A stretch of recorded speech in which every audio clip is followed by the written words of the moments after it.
will find that the man that concentrates is well poised, whereas the man that allows his mind to wander is easily upset.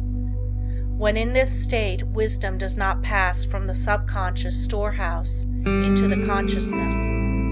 There must be mental quiet before the two consciousnesses can work in harmony. When you are able to concentrate, you have peace of mind. If you are in the habit of losing your poise, form the habit of reading literature that has a quieting power.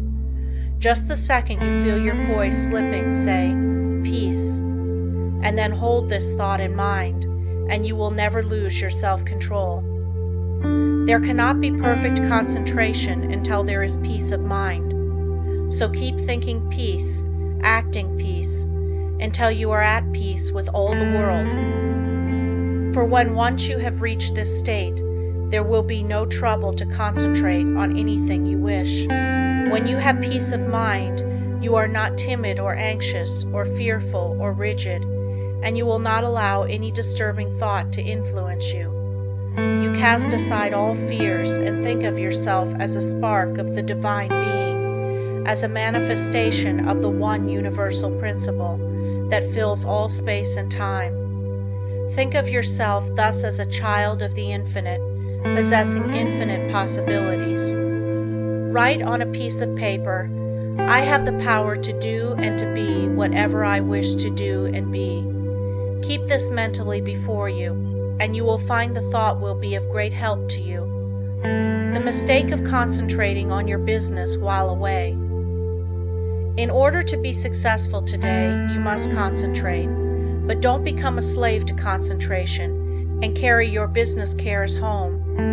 Just as sure as you do, you will be burning the life forces at both ends, and the fire will go out much sooner than was intended.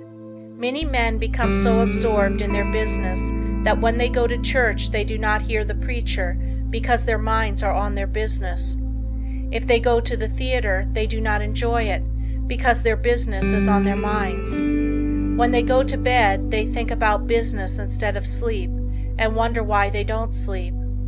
This is the wrong kind of concentration and is dangerous. It is involuntary. When you are unable to get anything out of your mind, it becomes unwholesome, as any thought held continuously causes weariness of the flesh. It is a big mistake to let a thought rule you instead of ruling it. He who does not rule himself is not a success. If you cannot control your concentration, your health will suffer.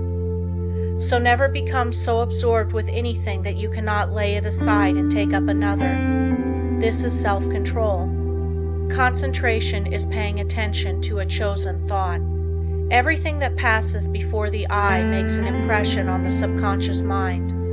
But unless you pay attention to some certain thing, you will not remember what you saw.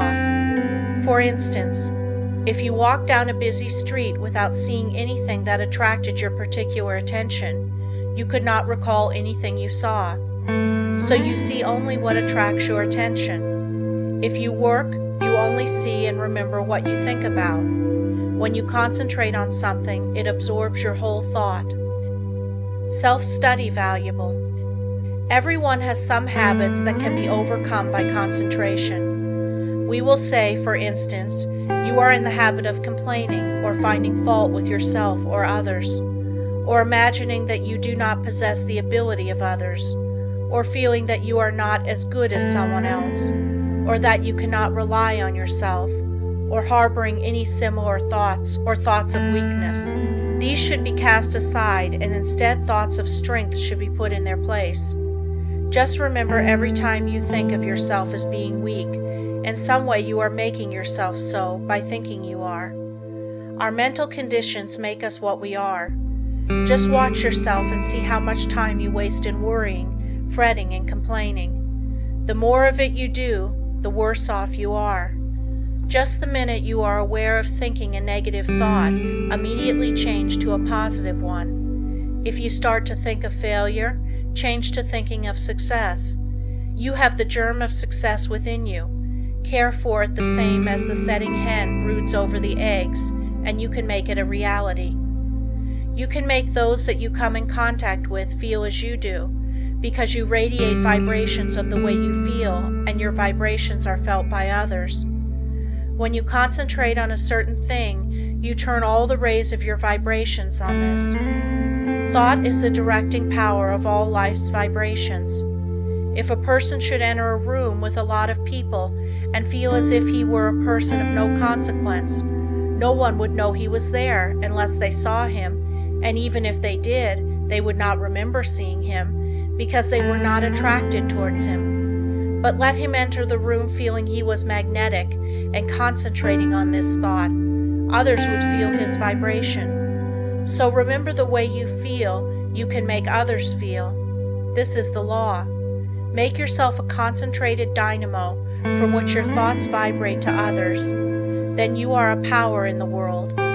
Cultivate the art of feeling, for as I said before, you can only make others feel what you feel. If you will study all of the great characters of history, you will find that they were enthusiastic. First, they were enthusiastic themselves, and then they could arouse others' enthusiasm. It is latent in everyone. It is a wonderful force when once aroused. All public men to be a success have to possess it. Cultivate it by concentration. Set aside some hour of the day wherein to hold rapt converse with the soul. Meditate with sincere desire and contrite heart, and you will be able to accomplish that which you have meditated on. This is the keynote of success. Think, speak, and act just as you wish to be, and you will be that which you wish to be. You are just what you think you are, and not what you may appear to be. You may fool others, but not yourself. You may control your life and actions just as you can control your hands. If you want to raise your hand, you must first think of raising it. If you want to control your life, you must first control your thinking. Easy to do, is it not? Yes, it is, if you will but concentrate on what you think about. For he only can that says he will. How can we secure concentration? To this question, the first and last answer must be by interest and strong motive. The stronger the motive, the greater the concentration. Eustace Miller, M.D. The successful lives are the concentrated lives. The utterly helpless multitude that sooner or later have to be cared for by charity are those that were never able to concentrate, and who have become the victims of negative ideas. Train yourself so you will be able to concentrate your thought and develop your brain power and increase your mental energy, or you can be a slacker, a drifter, a quitter, or a sleeper. It all depends on how you concentrate or centralize your thoughts.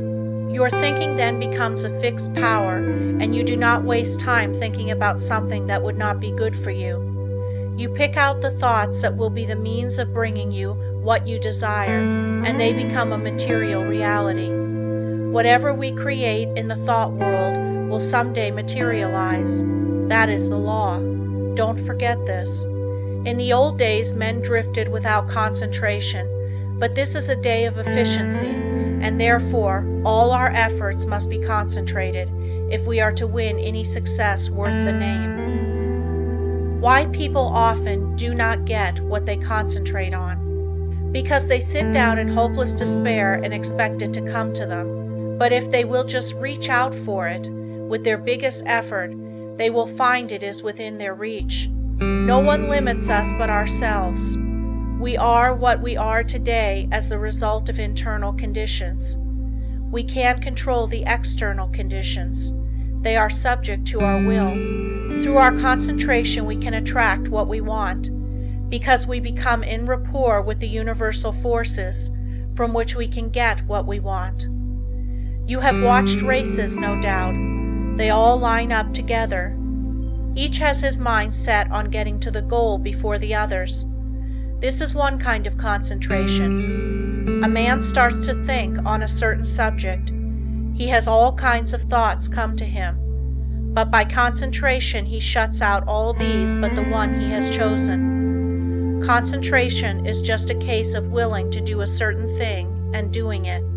If you want to accomplish anything first, Put yourself in a concentrating, reposeful, receptive, acquiring frame of mind.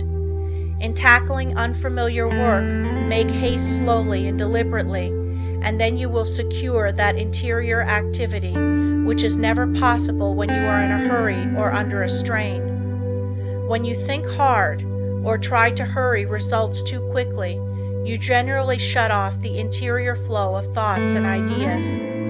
You have often, no doubt, tried hard to think of something but could not, but just as soon as you stopped trying to think of it, it came to you.